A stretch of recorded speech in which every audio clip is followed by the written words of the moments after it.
Hello friends, Pihu comics world में आप सभी का स्वागत है। कॉमिक्स की दुनिया से जुड़ने और बचपन की सुनहरी यादों में खो जाने के लिए चैनल को सब्सक्राइब करें। धन्यवाद दोस्तों। हेलो फ्रेंड्स, पीयू कॉमिक्स में पढ़ते हैं। राज कॉमिक्स द्वारा प्रस्तुत हॉरर कॉमिक्स जिसका नाम है फ्रेंडी।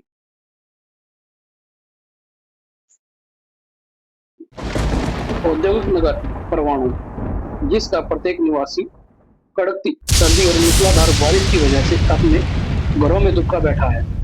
लेकिन इस बैंक को घेरे खड़े पुलिस वाले गोलियों की बारिश करने को और बैंक में मौजूद डकैतों को कड़कड़ाने के लिए तैयार थे। किंतु बैंक से तड़पते निकले डकैतों की गोलीबारी के आगे वे कुछ न कर सके, क्योंकि उनके जिस्मों के आगे लटके नोटों के बैग से सरकारी गोलियां टकराकर बेकार सिद्ध हुई। देखते ही देखते तीन तो कार में सवार हो गए। गाड़ी भगा, हीरा भगा। अबे बिज्जू, जगह को तो आने दे। नूनू बहुत तेज है, साला भागकर चढ़ ही जाएगा। कार स्टार्ट होकर उनकी गोली की तरफ भागी, किंतु फुर्तीला जग्गा कोई कारनामा अंजाम न दे पाया। रुक जा नूनू, रुक जा हीरा, ठहरो यारो, मैं मारा जाऊंगा। घबराया हुआ हीरा गाड़ी भगाता ले गया। उफ, छोड़कर भाग गए। नीच स्वार्थी, देख लूंगा तीनों को। अब मुझे पुलिस से बचने के लिए पैदल ही भागना होगा। रुक जाओ जग्गा, तुम कानून से बचकर भाग नहीं सकते हो। जग्गा भी अपनी रिवॉल्वर को निकाल कर चीखा, वापस लौट जा इंस्पेक्टर, वरना तेरा भेजा बिखेर कर रख दूंगा। उफ, जग्गा का रिवॉल्वर अभी भी लोड है। आस पास छिपने की कोई जगह नहीं। अगर किसी तरह एक बार मैं इस फैक्ट्री में घुस जाऊं तो शायद मैं बच सकता हूँ। सबसे पहले उसके रिवॉल्वर को देखना होगा। इंस्पेक्टर सुनील द्वारा चलाई गई वह पहली गोली जग्गा के हाथ को लगी और दूसरी उसकी पीठ को छूती हुई गुजर गई। रुक जाओ जग्गा, तुम जग्गा को जिंदा गिरफ्तार नहीं कर पाओगे इंस्पेक्टर। ओह, वह इस खिलौना फैक्ट्री में प्रवेश कर गया। फैक्ट्री के अंदर बुरी तरह घायल जग्गा को फैक्ट्री के अंदर गिरफ्तार करने में मुझे ज्यादा परेशानी का सामना करना नहीं पड़ेगा। फैक्ट्री के अंदर पहुंचकर ओह, यहाँ तो चारों तरफ खिलौने ही खिलौने भरे हैं। जगह खाने कहाँ छिप गया है? अरे यहाँ तलाश करते हुए मुझे बेहद सावधान रहना होगा। जगह अंदर। ओफ, मेरी उखड़ती सांसें और बोझिल होती आंखें।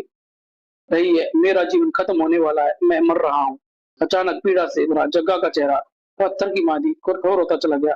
मैं नहीं मरूंगा, क्योंकि मैंने मरने के लिए इस दुनिया में जन्म नहीं लिया है। मुझे तो सदा इस दुनिया पर राज करना है।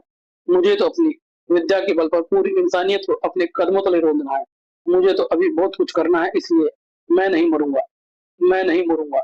आसमान से वह बिजली की कहर आ टूट पड़ी उस खिलौना फैक्ट्री पर और सब कुछ तहस नहस करता चला गया।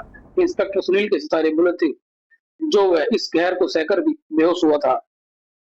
दूर कहीं शिमला, जिसकी घनी आबादी से ज्यादा दूर नहीं है, ऊंचाई चूने पर बने ये कुछ घर, जिनमें से एक में बच्चों के लिए नागराज नॉवेल्टीज की अनुपम बेट फ्रेंडी 3 डायलॉग बोलने वाला खिलौना, जो आपके बच्चों का मन मोह लेगा, आज ही अपने निकटतम गिफ्ट शॉप से खरीदे।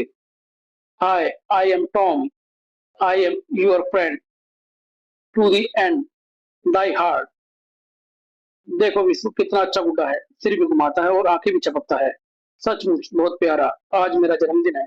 मैं अपनी मम्मी से कहकर देखता हूँ, मुझे गिफ्ट में फ्रेंड ही चाहिए। विशु लगभग भागता हुआ अपने घर पहुंचा। मम्मी, मुझे आज अपने जन्मदिन के उपहार में फ्रेंडी गुड्डा चाहिए। कहिए मम्मी, लाकर देंगी ना आप मुझे? क्यों नहीं, हम अपने बेटे के जन्मदिन पर उसकी यह फरमाइश आज शाम को ही पूरा करेंगे। Thank you mummy. विशु के डैडी को जरूर काम के लिए टूर पर जाना ना होता तो वे आज भी हमारी खुशी में शामिल होते। उसकी मम्मी मिसेज रंजना गुआ शिमला शहर के स्थित होटल ओबराय में पहुंची, जहां वह रिसेप्शनिस्ट की नौकरी करती थी। हेलो रोजी, कैसी हो? फाइन, तू सुना कैसी है? और आज कैसा रहा तुम्हारा प्यारा प्यारा विषय? एकदम ठीक। लेकिन अब तू बता, क्या तू अपने प्यारे भतीजे के लिए एक काम करेगी क्या? पास के गिफ्ट शॉप पर जाकर ये पता कर, क्या उनके पास नागराज नोवेल्टीज का ब्रांडी खिलौना है? ठीक है, अभी पता करके बताती हूँ। तुरंत से होटल से रवाना हुई रोजी और कुछ देर बाद जब वह वापस लौटी तो गिफ्ट शॉप वालों का कहना है कि उसके स्टॉक में नहीं है। उसकी इतनी ज्यादा मांग है कि उसे खरीदने के लिए 4 दिन पहले से ही बुकिंग करानी पड़ती है। लेकिन तू चिंता न कर, फ्रेडी हमें आज ही मिल जाएगा और अभी मिलेगा। हाँ, मेरे साथ बाहर एक आदमी लेकर खड़ा है, वह उसे बाजार से भी कम दामों में बेचने को तैयार है। बाहर टोपियों की सख्त जरूरत ना होती तो 500 रुपए वाले गुड्डे को मैं सिर्फ 100 रुपए में नहीं बेचता। रंजना के हाथ से 100 का नोट चपट कर जब वह व्यक्ति वहां से रवाना होने को हुआ तो, एक मिनट, जरा ये तो बताते जाए कि तुमने इसे खरीदा कहाँ से है? खरीदा? जी नहीं, मैंने इसे चुराया है उस फैक्ट्री से जहाँ ये बनता है। ये चोरी का माल है, हमें इसे खरीदना नहीं चाहिए था, ये गलत है। छोड़ यार इस बात को, हमें इसे चुराया थोड़ी ना है, हमें तो इसे कीमत देकर खरीदा है। आज चल अपनी ड्यूटी पर पहुंचे, कहीं मैनेजर ने तुझे काउंटर से गायब देख लिया तो सारा होटल अपने गंजे सर पर उठा लेगा। ममता की मारी रंजना एक गलत काम के लिए राजी हो गई थी, लेकिन शाम को रंजना के सभी मंसूबों पर पानी फिर गया। लेकिन सर मेरी तो सुनिए। कुछ सुनने की जरूरत नहीं है मिसेज को। शाम की शिफ्ट वाली रिसेप्शनिस्ट आज छुट्टी पर है, तो उसकी जगह आज सुबह ओवर टाइम करना होगा। अपना हुक्म दन दना कर मैनेजर चला गया। तो मैं उस खुसट की बात माननी ही होगी रंजना, वरना वह तुम्हें नौकरी से भी निकाल सकता है। मैं भी सोच रही हूँ कि लेकिन विशु का क्या होगा? वह तो घर पर अकेला है, और ऊपर से मैंने शाम को उसे फ्रेंडी देने का वादा किया है। उस बेचारे का तो दिल ही टूट जाएगा। नहीं टूटेगा, मैं उसे यह गुड्डा ले जाकर दूंगी, और जब तक तुम नहीं आओगी मैं उसी के पास रहूंगी। ओके, थैंक यू रोजी, तुमने मेरी एक बहुत बड़ी समस्या को हल कर दिया है। रोजी रंजना के घर पहुंची। Hello my child. आंटी आप मम्मी कहाँ रह गई? वो आज देर से आएंगी बच्चे, लेकिन तुम उनका ख्याल छोड़कर फ्रेडी के साथ एंजॉय करो। फ्रेडी? वाह आंटी, क्या आपको पता है हर फ्रेडी हॉल का अपना अलग अलग नाम है? विशु ने तुरंत ही गुड्डे को पैकेट से बाहर निकाला। Hello, hi, I am Jackie, I am your friend to the end. Wow, देर तक विशु गुड्डे से खेलता रहा। फिर चलो विशु, अब रात काफी हो गई, सो जाते हैं। Good night Vishu. विशु है उसके फ्रेडी को कमरे के बेड पर लिटाने के बाद रोजी किचन की तरफ बढ़ी। जब तक रंजना नहीं आ जाती मुझे जागते रहना है, और इसके लिए आती नींद को भगाने के लिए मुझे एक कप कॉफी की जरूरत है। किचन में कॉफी बनाती रोजी अचानक चौंकी हुई। अरे ये तो टीवी चलने की आवाज है, मैंने तो टीवी को बंद कर दिया था, फिर किसने चलाया? देखती हूँ। ड्राइंग रूम में पहुंच रोजी बुरी तरह हैरान रह गई। यहाँ तो कोई नहीं है, फिर टीवी किसने चलाया था? तभी रोजी की नजर सोफे पर पड़ी। फ्रेंडी समझी ये शरारत विशु की है, जो मेरे हटते ही अपने कमरे से उठकर यहाँ टीवी देखने आ पहुंचा, और मुझे आता देख टीवी चलता हुआ वह अपने गुड्डे को यहीं छोड़कर भाग गया। अभी उसकी खबर लेती हूँ। रोजी ने गुड्डे को उठाया और उसे लेकर विशु के कमरे में पहुंची। बदमाश, अब सोने का नाटक कर रहा है? क्या हुआ आंटी? रोजी ने बताया तो मासूमियत भरे शोर में बोला विशु, मैं बिस्तर से उठा ही नहीं आंटी। तो क्या फ्रेंड यहाँ से उठा और उसने ड्राइंग रूम में जाकर टीवी चलाया? अच्छा, तो अब बेवकूफ बनाने की कोशिश भी ना करो तुम। नहीं आंटी, मैं सच कह रहा हूँ। सेट अप, मुझे पागल मत बनाओ और चुपचाप सो जाओ। अब तुम उठे तो मैं तुम्हारी पिटाई कर दूंगी। बाहर जाते जाते रोजी छिटकी, ये संभालो तुम्हारा फ्रेडी। रोजी वापस किचन में जा पहुंची। विशु के चक्कर में काफी के लिए चढ़ाया हुआ सारा दूध ठंडा हो गया है, अब इसे दोबारा गर्म करना होगा। अभी दूध चढ़ा हटी ही थी रोजी की। दरवाजे को धीरे धीरे कौन खोल रहा है? कौन हो सकता है? विशु, हाँ विशु ही होगा, जिसे अब कोई नई शरारत सूझी होगी। सस्पेंस की भूल भुलैया में भटकती रोजी कुछ समय हंसपरत रह गई जब दरवाजा पूरी तरह खुला। अरे ये विशु! अब इससे पहले कि वह संभल पाती, उन नन्हे हाथों ने उसके बालों को मजबूती से पकड़ लिया था। फटाक से रोजी के चेहरे से टकराए। उस गमले ने उसके कंठ से निकली शब्दों को दर्द भरी चीख में जो बदल डाला था, और वह पछाड़ खाकर पीछे जा गिरी। कुछ क्षणों बाद रोजी कई 100 फीट गहरी खाई में गिरती रोजी का शरीर सीधा मौत के मुंह में जा गिरा। लगभग आधी रात को जब रंजना होटल से वापस अपने घर लौटी तो उसका कलेजा दक से रह गया। इतनी रात गए मेरे घर पर पुलिस? क्या हुआ है भगवान, कहीं विशु को तो कुछ नहीं हुआ? वे तेजी से झपट कर एक तरफ खड़े इंस्पेक्टर सुनील तक पहुंची। इंस्पेक्टर, क्या हुआ यहाँ? मेरा विशु तो ठीक है ना? तो आप इस घर की मालकिन मिसेस रंजना? बुआ घबराइए मत, आपके बच्चे को कुछ नहीं हुआ, वह एकदम से ठीक है। वह रहा मेरे साथ, आइए मैं आपको सब बताता हूँ। इंस्पेक्टर सुनील रंजना को किचन में ले गया। आपकी फ्रेंड मिस रोजी को किसी ने इस खिड़की के परली तरफ मौजूद गहरी खाई में गिराकर मार डाला। उफ नो, कैसे हुआ और ये किसने किया, इस बारे में अभी कुछ नहीं कहा जा सकता है। घटना स्थल का बारीकी से मुआयना करने के बाद हमें यह निष्कर्ष निकाला है कि हत्यारे और रोजी के बीच यहाँ काफी संघर्ष हुआ है, जिसमें हत्यारा रोजी पर हावी हो गया और उसने उसे उठाकर खिड़की के बाहर गहरी खाई में फेंक दिया। अब आपको जानकर ये हैरानी होगी मिसेस बुआ कि रोजी के कदमों के अलावा किचन में हमें जो निशान मिले हैं वे एक बच्चों के जूते के निशान है, जो नीचे फैले आटे पर ताजे ताजे बने हैं देखिए। इंस्पेक्टर पास ही खड़े विशु की तरफ पलटा। कहीं ये आपके जूतों के निशान तो नहीं है विशु बेटे? इसका क्या मतलब है इंस्पेक्टर? कहीं तुम ये तो नहीं कहना चाह रहे कि मेरे विशु ने रोजी की हत्या की है? दिमाग फिर गया तुम्हारा? तुम ये सोच रहे हो कि विशु जैसा मासूम किसी की हत्या कर सकता है? लेकिन मिसेज गुहा, मैं तो अपनी तफ्तीश कर रहा था। भाड़ में गई तुम्हारी तफ्तीश। तुम एक मासूम पर हत्यारा होने का शक कर रहे हो? शर्म आनी चाहिए तुम्हें। फिर रंजना वहां एक पल भी नहीं रुकी। आओ विशु, मैं तुम्हारे कमरे में चलूं। अपने कमरे में पहुंचकर विशु ने किया वह रहता उद्घाटन। पुलिस अंकल, जिन निशानों को मेरे जूते के निशान समझ रहे थे, वे मेरे नहीं, जैकी के जूतों के निशान है। जैकी कौन? जैकी, इसका नाम जैकी है। ये देखिए। फिल्म लाउटी रंजना। ओह विशु, यानी तुम ये कहना चाहते हो कि रोजी की हत्या जैकी ने की है? इस रबड़ के गुड्डे ने उसे उठाकर खाई में फेंका है। लेकिन मम्मी, वो जूतों के निशान, उन निशानों को भूल जाओ बेटे और आंखें बंद करके सो जाओ। उनके बारे में ज्यादा सोचोगे तो तुम्हें रात को बुरे बुरे सपने आएंगे। विशु को सुला रंजना जब कमरे से बाहर निकली तो इंस्पेक्टर सुनील भी वो उसके सामने आ पहुंचा। फिलहाल मैं चलता हूँ मिसेज बुआ, जरूरत पड़ी तो आपकी फ्रेंड के मर्डर की तफ्तीश के सिलसिले में आपसे फिर मिलूंगा। Okay inspector, good night. Police के चले जाने के बाद घर का खुला दरवाजा बंद करके वापस लौटी रंजना एकाएक चौंकी। ये विशु के कमरे से आवाजें कैसी आ रही हैं? इतनी रात गई, किससे बातें कर रहा है वह? रंजना ने तुरंत विशु के कमरे में प्रवेश किया। विशु, किससे बातें कर रहे हो? जैकी से। मैं इससे किचन में पाए गए जूतों के निशान के बारे में पूछ रहा था। जैकी कहता है। मम्मी, वे उसी के जूते के निशान थे। जैकी ने तुमसे ऐसा बोला? हाँ मम्मी, आप नहीं जानती, जैकी मुझसे खूब बातें करता है। जैकी हमारी तरह बात भी कर लेता। मम्मी, मैं भी आपको दिखाता हूँ। विशु ने फ्रेंडी को अपने हाथों में उठा लिया। मम्मी को बोल कर दिखाओ Jackie. Hi, I am Jackie, I am your friend. सिर्फ इतना ही बोलता है ये? नहीं नहीं, अभी देखना, ये बहुत कुछ बोलेगा। बोलो जैकी। लेकिन फ्रेडी कुछ ना बोला। देखिए मम्मी, ना जाने क्या हुआ, जैकी को ये कुछ बोलता ही नहीं फ्रेडी। और कुछ नहीं बोलता है बेटे, इसका रिकॉर्डर में यही शब्द भरे हुए हैं, वह जो बोलता है। अब छोड़ो इसे और सो जाओ। लेकिन मम्मी, जैकी हमारी तरह बोलता है। विशु, आजकल तुम काफी शैतान हो गए हो। मम्मी की बात बिल्कुल नहीं मानते, हर बात पर बहस करने लगते हो। मुझे तुमसे बात करना छोड़ना होगा। सॉरी मम्मी, मैं सो जाता हूँ। Okay, good night. लगता है रोजी की मौत ने विशु के मस्तिष्क पर गहरा प्रभाव डाला है, जो ये बहकी बहकी बातें करने लगा है। एक दो दिन में अपने आप ठीक हो जाएगा। मम्मी को मेरी बातों पर विश्वास ही नहीं हो रहा है। मैं सुबह अपनी दोस्त पिंकी को ये सब बताऊंगा। और फिर सुबह। क्या हुआ पिंकी बेटे, तुम इस समय मेरे कमरे में? आप जासूसी का काम करते हैं डैडी, इसलिए आपको एक बात बतानी थी। विशु कहता है डैडी कि उसका गुड्डा उससे इंसानों की तरह बात करता है। वह विशु से कहता है रोजी ने उसे बेदर्दी से पटका था, इसलिए उसे उसे उसके किए की सजा दी। डैम इट, एक रबड़ का गुड्डा इंसानों की तरह कैसे बोल सकता है? जरे मुझे दिखाना तो। जासूसी के हर फन में माहिर पिंकी के डैडी विकास शर्मा ने फ्रेडी को अपने हाथों में लेकर बारीकी से उसका निरीक्षण किया। ये कैसे हो सकता है? यह पूरी तरह रबड़ का बना हुआ गुड्डा है, इंसानों की तरह कैसे बोल सकता है? विशु के मस्तिष्क को जरूर ऐसी कोई आघात लगा है जिससे ये वहम हो गया है। मैं उसकी मम्मी को सलाह दूंगा कि विशु को किसी अच्छे मनोचिकित्सक को दिखाए। विशु को फ्रेडी वापस करते हुए मुस्कुरा कर बोले विकास शर्मा, रबड़ के गुड्डे कभी नहीं बोलते बच्चों, जाओ इसे बाहर ले जाकर खेलो। फ्रेडी को लेकर पिंकी के साथ विशु बाहर आ गया। क्या तुम्हें लगता है पिंकी कि मैं झूठ बोल रहा हूँ? नहीं, मुझे तुम्हारी बात पर पूरा यकीन है विशु। स्कूल में मैं तुम्हें जैकी से बात करके दिखाऊंगा, लेकिन इस बार जब जैकी से तुम बात करोगे तो मुझे जरूर बुला लेना।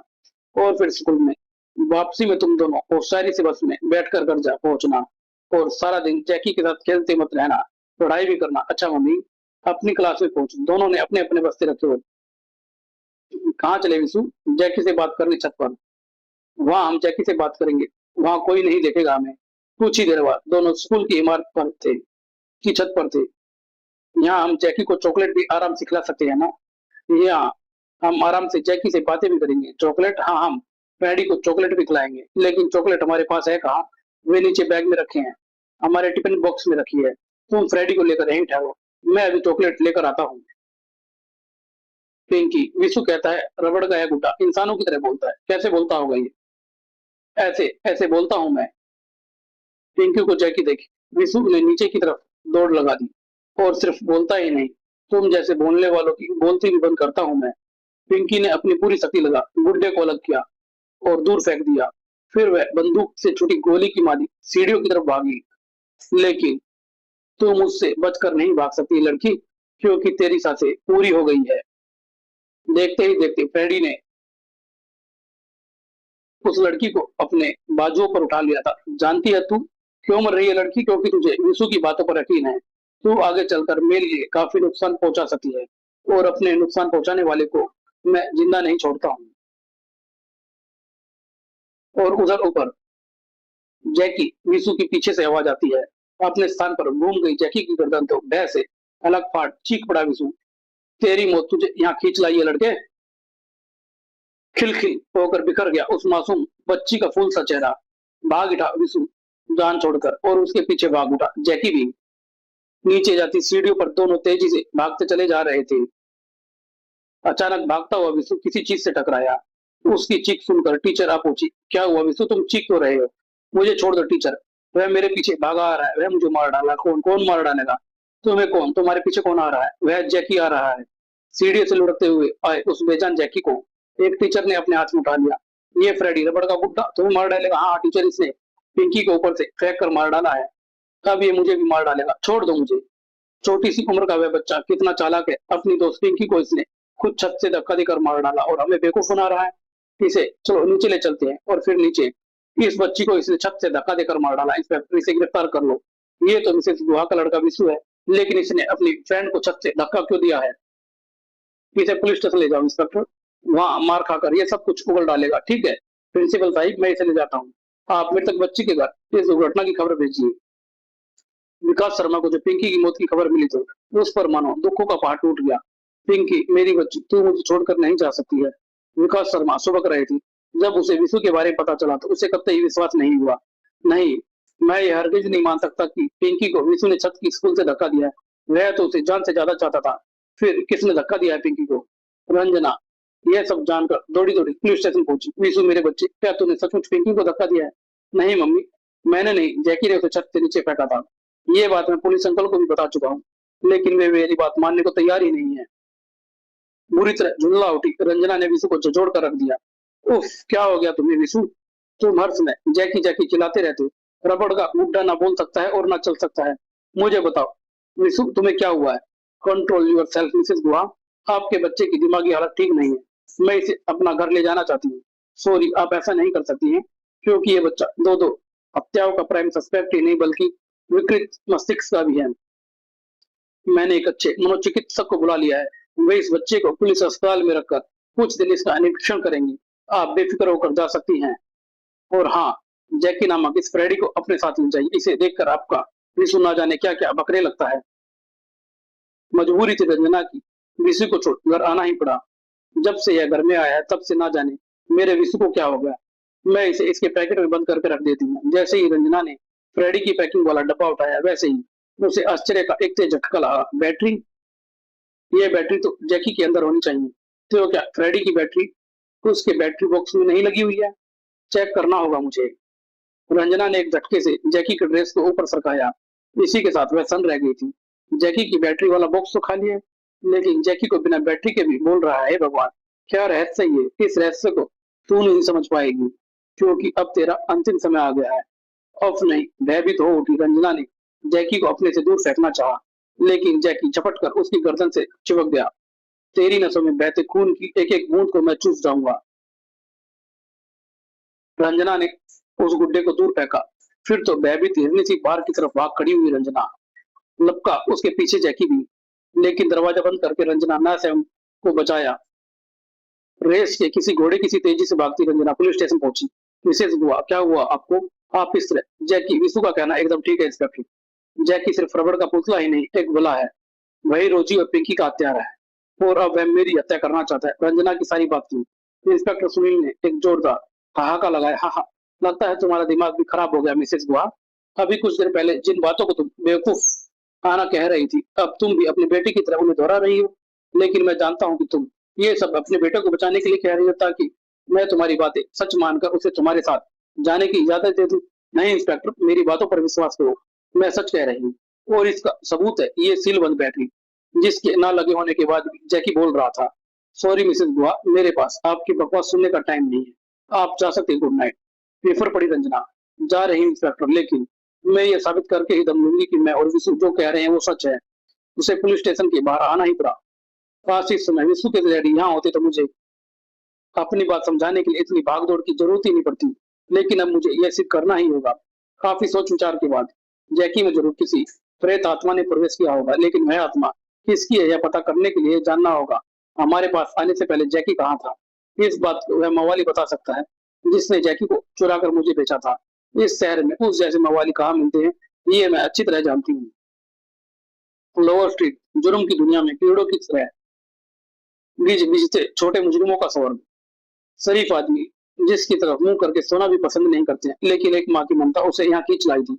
उम्मीद है वह मवाली मुझे यहीं कहीं जरूर मिलेगा। गिद्ध सी निगाहों के साथ घूमती रंजना आखिर सफल हुई।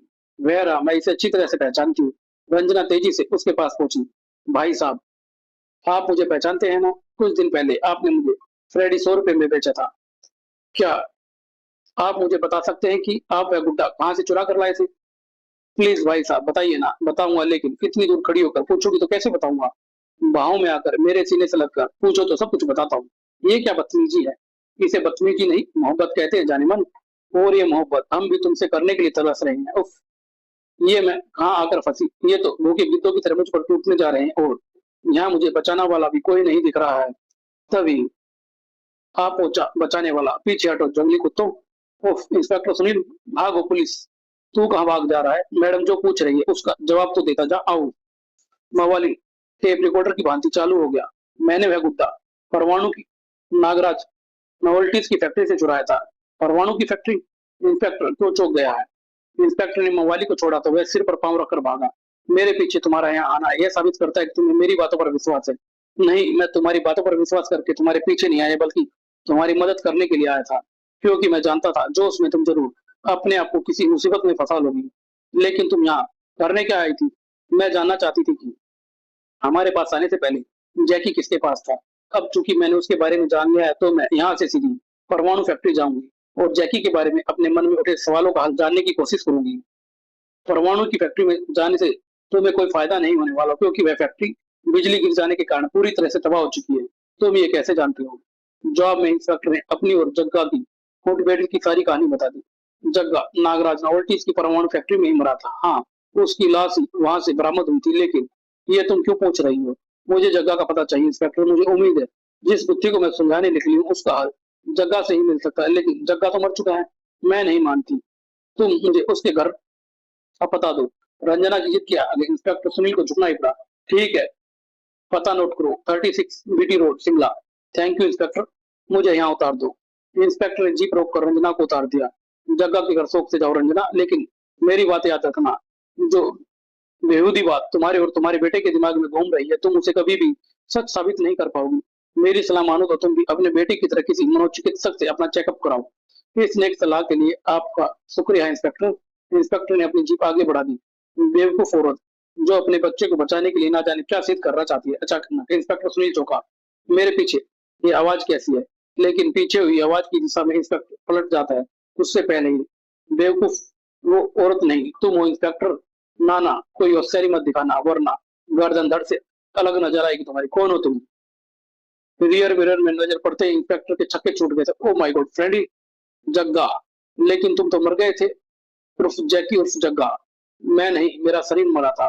अपनी आत्मा को मैंने परकाया प्रवेश की विद्या से इस फ्रेडी में प्रवेश करवा दिया था और मैं मरकर भी दोबारा जिंदा हो गया इस फ्रेडी गुड्डे के रूप में। लेकिन अब तुम मरोगे इंस्पेक्टर, क्योंकि तुम ही मेरे सबसे बड़े दुश्मन हो।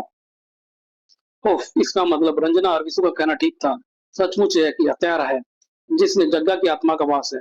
अब ये मेरी भी हत्या कर देगा अगर मैंने स्वयं को नहीं बचाया तो। लेकिन इस स्थिति में तो मैं स्वयं को बचाऊं कैसे? ब्रेक, यही ठीक रहेगा।